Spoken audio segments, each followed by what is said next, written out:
அர்ச்சுனா ராமநாதன் அவர்கள் இந்த கதையை நாங்கள் கதைக்க வேண்டிய ஒரு விடயமும் இல்லை. அவர் ஒரு பெரிய மனிதரும் தேசியத்தை பற்றி சும்மா இங்க வாய்ப்பேச்சில தமிழ் இனத்துக்காக குரல் கொடுக்கிற மாதிரி போய் பாராளுமன்றத்திலையும் ஒரு சும்மா அனாவசியமாக கத்தி கொண்டிருக்கிறவர் போலவும், அதே போன்றுதான் இன்றைக்கு ஜெனீவாவிலையும் சென்று தமிழ் மக்களுக்காக குரல் கொடுக்கிற பெரிய ஒருவரும் நடத்தாத வேலையை தான் நடத்துகிறேன் என்று இந்த டிக்டாக்குகளில சும்மா பேசிக்கொண்டிருக்க. அவர் உண்மையா ஒரு வைத்தியம் என்றதுல பைத்தியம் என்று சொல்லுவார்கள். அதே போன்று அவருக்கு உண்மையாகவே பைத்தியமோ தெரியாது, அவருக்கு வைத்தியம் பார்க்க வேண்டிய ஒரு நிலப்பாடும் ஏற்படலாம்.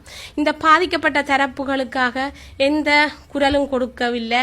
அவர் தமிழ் இனத்துக்காக குரல் கொடுக்க போனவரும் அல்ல. அவர் தனது பிரச்சனையை உண்மையாகவே பாராளுமன்றத்தில் இருக்கின்ற போது ஏதோ நாங்கள் நிச்சயம் தமிழ் மக்களுக்காக ஏதோ குரல் கொடுக்கின்றார் போல நடிச்சார். ஆனா அவர் போய் தனக்கு இங்க பாதுகாப்பு இல்லை என்று அங்க ஜெனீவாவில் கூறியிருக்கின்றார். அதே போன்று அவர் தனது தந்தை கடத்திய விடயம் அது தனக்கு பெரிய ஒரு பாதிப்பை ஏற்படுத்துகிற மாதிரி தான் அங்க விமர்சிக்க ஒரு பொதுமகனாகவும் ஒரு பொதுமக்களுக்காக கதைக்கின்ற ஒரு அரசியல்வாதியாகவும் அங்கு செல்லவில்லை. அவர் தனது தங்கத்துக்காக கதைக்கிறார், பலவிதமான பல கோணங்களில் கதைக்கிறார். இந்த அர்ச்சுனா ராமநாதன் அவர்கள் சொல்லுகிறார், அவரை உண்மையா ஒரு பாராளுமன்ற உறுப்பினர் என்று சொல்லவே எங்களுக்கு கூச்சமாக இருக்கின்றது. ஒரு தாய்மார்களை பார்த்து 2000 ரூபாய்க்கு கூலிப்படையால் மேல் கூலிப்படையாக 2000 ரூபாய்க்கு போறதும் பட்டுச்சாரி உடுத்து 2000 ரூபாய்க்கு போற தாய் அன்றைக்கு தனது வீட்டில இருந்து ஒரு வேலைக்கு போனா 2000-2500 ரூபாய் உழைச்சிருவான். அந்த அவர் சொல்லுகின்ற போது ஒவ்வொரு சொல்லு மிக அவதானமாக சொல்லணும். அந்த மக்கள் மீது நீ ஒரு மக்கள் பிரதிநிதியாக சென்று இருக்கின்றாய். அப்போ நீங்க அந்த மக்கள் மீது வீணான வசைகளை பாடக்கூடாது.